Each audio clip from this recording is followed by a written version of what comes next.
Hi all, welcome to part 3, looking at spectacular crushing wins of Boris Spassky.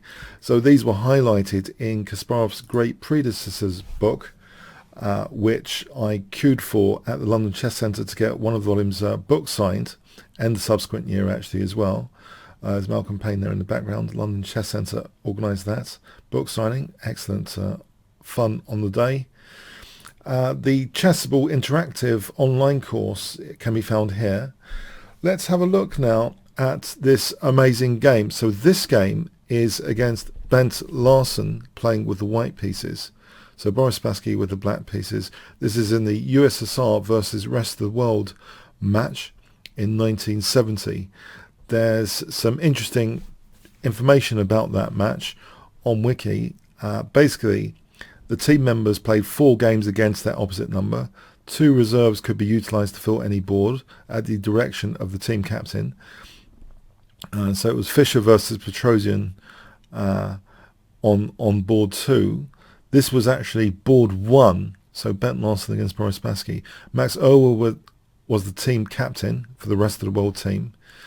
And in fact, for the first time, Arpad Elo's rating system was used to determine seeding and board order, except in the case of Larsen and Fischer. Larsen could not accept that Fischer's rating made him the world's board number 1, when Fischer's recent period of inactivity was contrasted with Larsen's recent successes. So, in fact, Fischer surprisingly agreed to step down to board 2 in the event. Okay, so this is board 1. Bent Larsen against the great Boris Spassky, both great players, the great Bent Larsen as well, absolutely great players. So let's see what happened here. B3, as well as some interesting variations I've analysed, by the way, we can also apply the SWOT analysis. You might find this useful for your own games, because this is a game I've covered before, so I thought I'd better put a different perspective on things to make it more interesting for you guys. So in particular, the W part is the move mechanics. What squares did the last move no longer defend? What pieces of yours are now liberated, which you can now capitalize on? Or what pieces are now blocked by the opponent's last move? What parking spaces are used up? What common squares are available? So those are what I consider the W part of SWOT, strengths, weaknesses, opportunities and threats. So here we can see this last move weakened some squares, but it's trying to liberate the bishop. Clearly the upside is potentially the S is it's going to liberate the bishop on this potentially very dangerous diagonal. Okay, the wider opportunities though, there might be a king safety issue if white is delaying castling too much. So these are the opportunities and threats, but to look out in the opponent's position, lose pieces unprotected, etc. So there's those to look out for as well, for the O part. So I particularly like the W and O during actual games to check out. So here, okay, B3, it is a popular opening nowadays still. E5, this is the most common response, trying to blunt that bishop. It liberates a piece, it has strengths to it, liberates the queen, liberates the bishop. Okay, technically some weaknesses. Bishop B2, okay, that pawn is hit, it's defended. And now we have the move C4. Usually in Chess-Based Live Book, for example, E3, this is the most frequent move for players with white using this Nimzo-Larsen attack nowadays. So for example, the main line runs like this, where there's pressure on E5. This looks like an awkward move to play. White tries knight A3 for knight C4. Black plays knight A5 to parry that. And it happens that it goes like this, for example, where both knights retreat back to the C file. And white seems to have, for example, this. It looks a little bit like a Sicilian Scheveningen in reverse, and it should be about even the opportunities here. So that's an interesting opening for white with E3 especially. It seems to be fairly solid now, tried and tested. But here C4 was used. This is the second most popular move to E3. We have knight F6, knight F3. Now this does tempt black for the committal decision to push a pawn forward, which of course weakens potentially dark squares. Knight d4. Now, a very, very interesting decision by Boris Spassky. He accepts a downside here, a structural downside with bishop c5. So he wants to swap structure for piece activity with this move.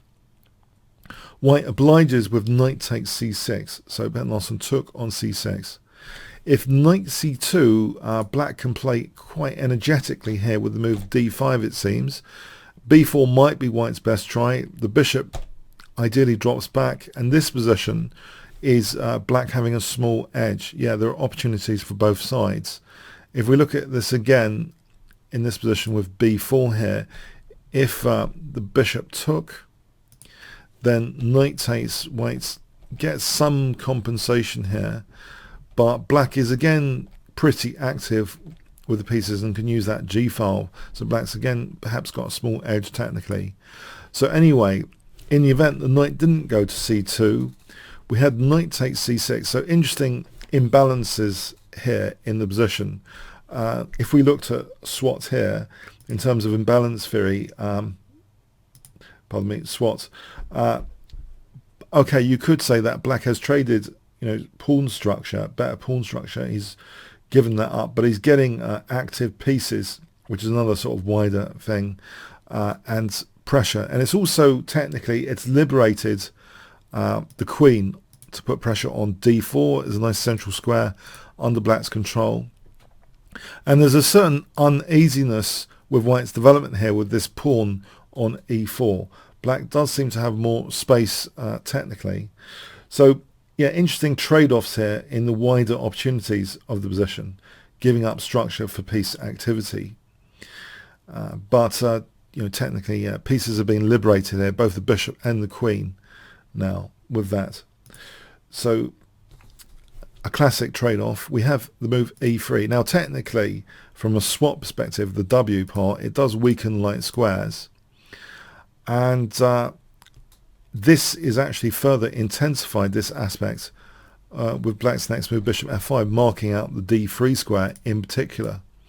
What could white have done instead of e3 though? It's already a little bit tricky given black's piece activity, piece liberation. For example, d3, black could just play bishop f5.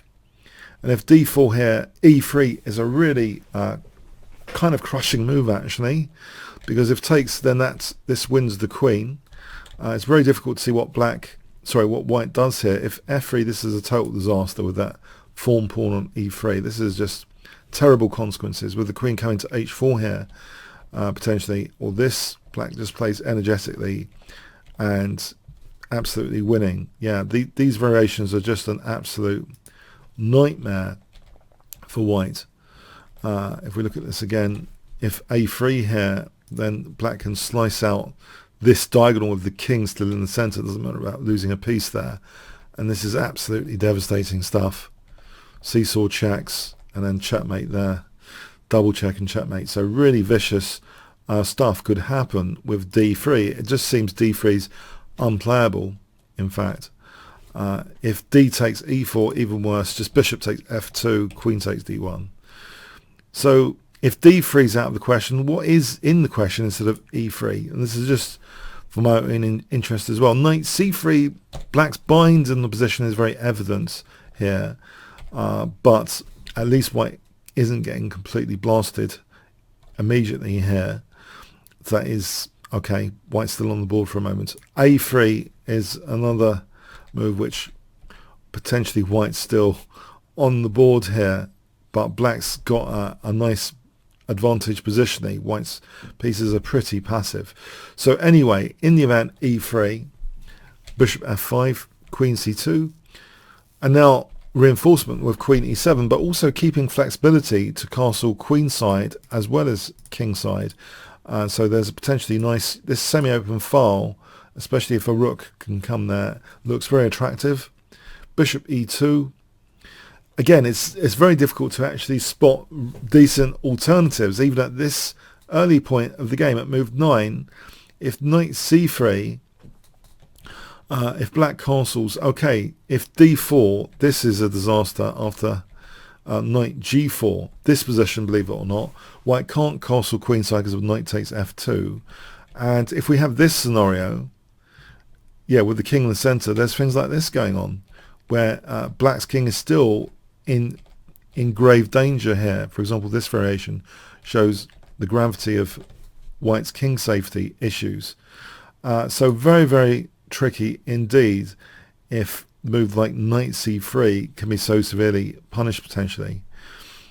If castling queenside, this is a little bit offering white a3 for b4, and in fact black might only have a small edge there. But yeah, very, very dangerous position.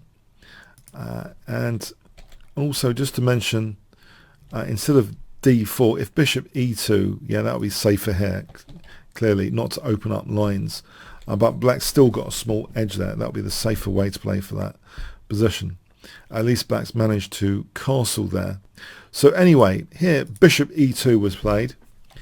Now black castles queenside. So there's fierce piece activity here of the black position, which fully compensate for the structural issue. This is an amazing classic trade-off example of favourable imbalance. Ideally, out of the openings, you want to get favourable imbalances.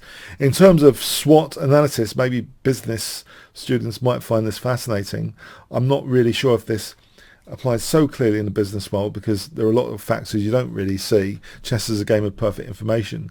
But if you can imagine a company trading off, for example, material could be money for speed of development or research. Here the trade-off structural damage for peace activity, basically in terms of the O part. So the O giving black opportunities in terms of peace activity, and the king's still in the center. That's the other major issue here. Does this represent a viable opportunity for black? Well, white delays castling, plays f4. It's actually possibly this is a really a mistake here, which makes things a lot worse. a3 would seem to be more in line with maybe gaining a tempo on the bishop and pushing black back on the queen side. So for example, this position playing for c5 and white castling queenside would seem a good idea to get the king into safety. So that would seem to be a very plausible way of playing this position. f4 carries with it an opportunity, it seems. This diagonal, the king's still in the center, and in fact Boris Spassky pounces on this opportunity. There are certain technical weaknesses of the last move. Clearly it weakens also g3 and e3, but the wider opportunity, the diagonal, the king in the center. So interesting here, knight g4. So a very aggressive move indeed. White doesn't really want to take off that bishop because the check and then taking gets a nice light square bind on the position.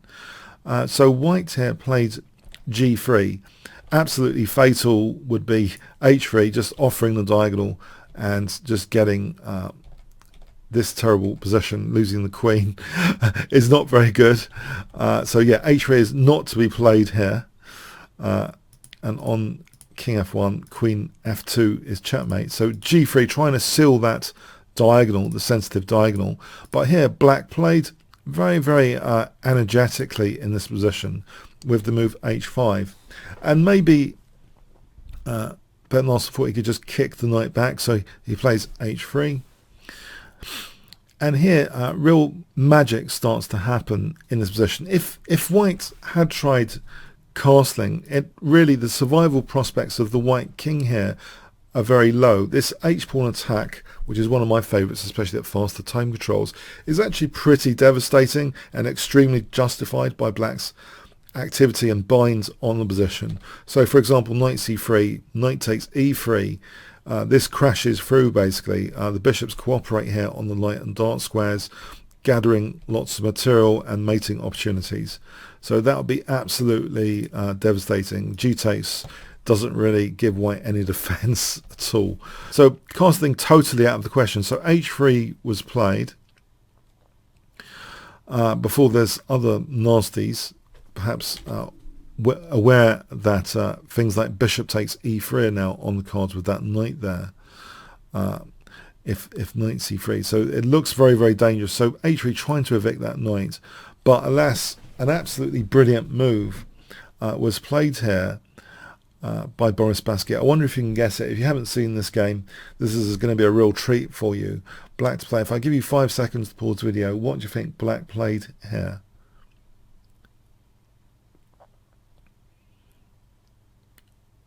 Okay, h4. It's tapping into two wider opportunities of the position, really. Well, the king in the center, specifically this diagonal as an access point, but also the potential of a passed pawn is another emerging opportunity here.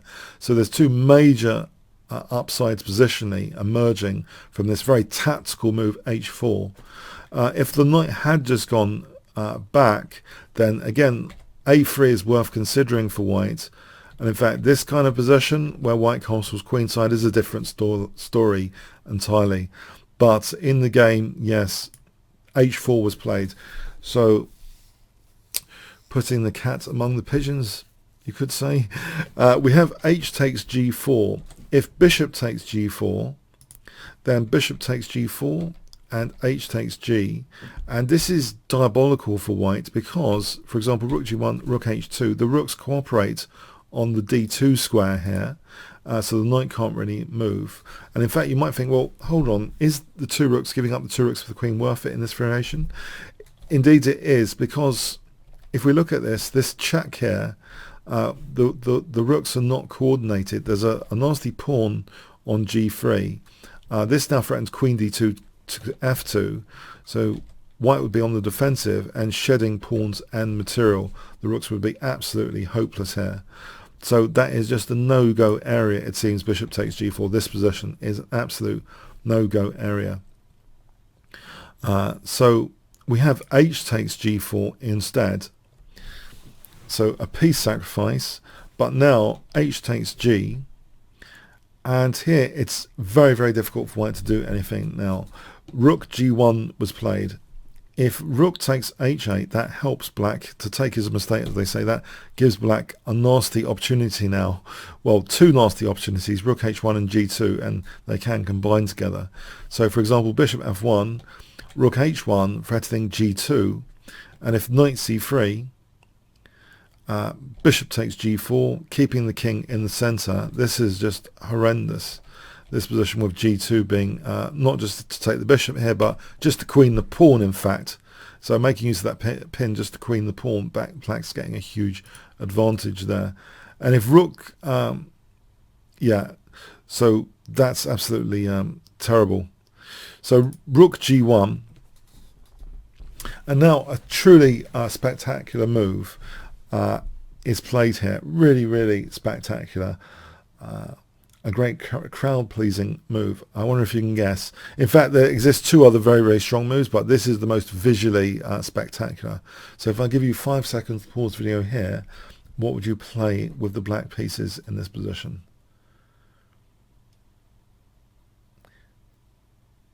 Okay, a very, very forcing move. This isn't so much to do with the SWOT analysis, rather how we calculate forcing is very, very specific moves to a chess position which force the matter. So very limited options for the opponent here after rook h1. That is taken. Now the very, very forcing g2, so threatening the rook. So the rook goes to f1, offering itself there. You might find that surprising. If rook g1, then queen h4 check and queen h1, and the rook's kind of stranded without support here. All of these pieces cannot do anything about that rook. So this is just devastating. And the pawn is about to queen. In fact, this is sadistic. The pawn doesn't have to queen immediately. But here, it's just queening. Nothing stopping the pawn from queening. So absolute devastation there. Just for the technical record, by the way, this was such a powerful position. Even there's the other alternatives. Queen h4 is simple and strong as well. For example, like this is a great way of playing it. So with g2, and then the check, and then this is just crashing through. So it's such a strong position by that point. White's lack of development, entanglement, pieces still spectator pieces on the queen side. And also there's the move bishop takes e3 at move 14, which shreds open this diagonal, cutting a king escape squares, which may be instructive to check out just for the themes here, because after g2, for example, this is checkmate after cutting those escape squares there. That is a killer check now. And you might think, hold on, what about rook takes g3? Check. Bishop takes f4. White's just falling to bits here on these diagonals. This is absolutely devastating stuff. So it was such a powerful position here after rook h1. So we have, this position where now after rook f1, we're back to the game here. Rook f1 was played in desperation, but check. So if the rook now goes to f2, then g1, queening. So we have king d1. Just to put that on the board, that's just a total massacre, queening, and then taking here, taking there as checkmate. So king d1, and now after taking, white resigns here. Truly devastating position.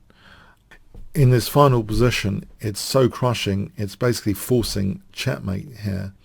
If white had played on bishop takes f1, can you spot the most incisive move for black if I give you 5 seconds to pause the video? So, as Lasker said, if you see a strong move, look for an even stronger one. A very strong move is queen f2, but the most incisive is actually sticking with the checks. Bishop takes g4, check. And here, if king c1, then we have a common square of interest, d1. After queen e1 check, then queen takes d1 is checkmate. And here, if bishop e2, so instead of king c1, bishop e2,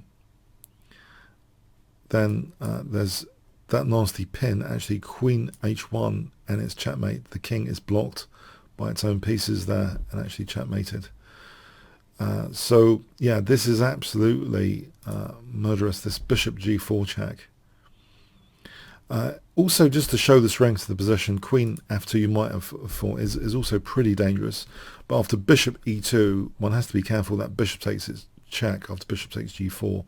The strongest move here would be check, for example, like that, or if white wants to be stubborn here, instead of bishop e2, king c1, and then black is still winning even this scenario. There's rook h8 for rook h1. The white pieces are pretty helpless, but it's much more long-winded than the crushing check variation. So rook h1, black's got a huge advantage there, winning the queen.